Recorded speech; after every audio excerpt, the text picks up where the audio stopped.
सर्द हवाओं वाली सुबह थी। कुंवरपुर गांव धुंध में लिपटा पड़ा था। खेतों में ओस की बूंदें हीरे की तरह चमक रही थीं। गांव की आखिरी कोने में एक टूटी फूटी झोपड़ी में रहते थे गोपाल और उसकी अम्मा। बेटा गोपाल, कुछ खाया तूने? चेहरा तो मुरझाया लग रहा है। हाँ अम्मा, खा लिया। देखो ताकतवर हूं मैं।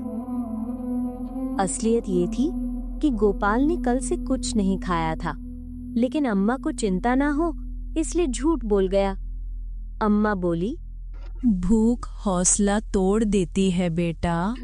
गोपाल ने मुस्कुराते हुए कहा, मैं भूख सह लूंगा, पर अगर तू रोएगी तो नहीं सह पाऊंगा। जंगल जाऊंगा, शायद फल मिल जाए। वो अपनी पुरानी बांस की डंडी उठाकर बकरियां चराने निकल गया। रास्ते में लोग चौपाल पर बैठे हंस रहे थे। अरे देखो, गोपाल डंडी वाला फिर जंगल जा रहा है। करीब की थाली में रोटी ठहरती कहाँ है? गोपाल चुपचाप आगे बढ़ गया। जंगल में उसने बकरियां छोड़ी और एक झाड़ी से सरसराहट सुनी। पास जाकर देखा तो एक घायल खरगोश पड़ा था। उसने धीरे से उसे उठाया और अपने हाथ में ले लिया। घर पहुंचकर अम्मा से कहा, अम्मा देखो, ये खरगोश मिला, घायल है। अम्मा बोली, ये तो पवित्र पक्षी है बेटा, इसका ध्यान रखना। गोपाल ने हल्दी और तेल लगाया, उसे बाजरा खिलाया, पानी पिलाया और रात भर उसके पास बैठा रहा। रात गहरी हुई, अम्मा सो गई, लेकिन गोपाल नहीं। तभी खरगोश ने आंखें खोली और धीरे से कहा, गोपाल, तेरी सेवा ने मुझे छू लिया है।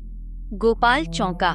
तू बोल रहा है? हाँ, मैं जादुई खरगोश हूँ। आज तुझे वरदान देता हूँ, ये तेरी डंडी अब जादुई है, लेकिन याद रखना, इसे सिर्फ नेक काम में इस्तेमाल करना। डंडी नीली रोशनी में चमक उठी।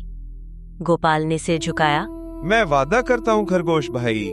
सुबह उसने देखा डंडी अब चमक रही थी। वो जंगल गया, तभी एक भेड़िया हमला करने आया। गोपाल ने डरकर डंडी पटकी और भेड़िया भाग गया। अरे ये तो सच में जादुई है। फिर उसने मन ही मन सोचा, काश कुछ खाने को मिल जाए, और उसके सामने एक थाली प्रकट हो गई जिसमें रोटियां और दूध थे। वो हैरान रह गया। धीरे धीरे गांव वालों को खबर मिली। लोग बोले, गोपाल के पास जादुई डंडी है। भूखे बच्चे उसके पास आने लगे। गोपाल ने सबको रोटियां दी। गांव में खुशी फैल गई, लेकिन ये बात लालची महाजन कालीनाथ तक पहुंची। उसने सोचा, अगर ये डंडी मेरे हाथ आ जाए तो मैं पूरा कुंवरपुर खरीद लूंगा। कालीनाथ ने राजा तक खबर पहुंचाई। राजा ने बुलावा भेजा। गोपाल दरबार पहुंचा। गोपाल, हमें भी तेरा चमत्कार दिखा। उसने डंडी टेकी और सबके लिए खाना मांगा। तुरंत थालियां प्रकट हो गई। राजा खुश हुआ और उसे चांदी की थैली दी। तभी कालीनाथ बोला, महाराज, इसे कहिए सोना निकाल कर दिखाए। राजा बोला, हाँ, अब सोने का पहाड़ बनाओ। गोपाल ने डरते हुए कोशिश की, लेकिन डंडी भारी होकर गिर पड़ी। दरबार में हलचल मच गई।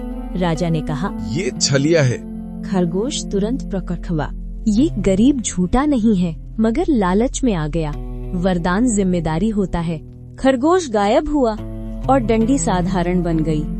गोपाल को कैद कर दिया गया, फिर रिहा कर दिया गया, लेकिन गांव वालों ने भी मुंह मोड़ लिया। दिन बीतते गए, गांव में आग लग गई। लोग भागते हुए गोपाल के पास आए। गोपाल, मदद कर, बच्चे फंसे हैं। गोपाल बोला, जब मैं सच कहता था तब तुम हंसे थे, अब क्यों आए? फिर उसने इंसानियत की खातिर डंडी उठाई, जमीन पर पटकी और बारिश शुरू हो गई। आग बुझ गई। लोग हैरान। ये तो सच में वरदान है। तभी कालीनाथ फिर आया। गोपाल, ये डंडी मुझे दे, मैं जानता हूँ कैसे इस्तेमाल करनी है। दोनों में बहस हुई।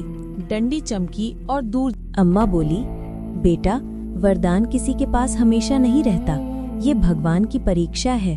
गोपाल बोला, हाँ अम्मा, मैं हार गया, अब ये डंडी मेरा बोझ है।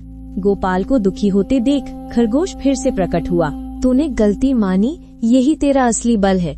इंसानियत सबसे बड़ा वरदान है। गोपाल ने डंडी लौटा दी। डंडी नीली रोशनी में गायब हो गई। गांव वाले उसके पास आए। गोपाल, हमने तुझे गलत समझा। तूने वरदान छोड़ा, पर इंसानियत नहीं छोड़ी। यही तेरा चमत्कार है। कुछ दिन बाद कुंवरपुर में फिर खुशहाली लौट आई। गोपाल अब भी बकरियां चराता था, लेकिन चेहरे पे सुकून था। सूरज ढलते वक्त उसने आसमान की ओर देखा और बोला, धन्यवाद खरगोश भाई, तूने सिखाया कि असली ताकत लाठी में नहीं, दिल की सच्चाई में है।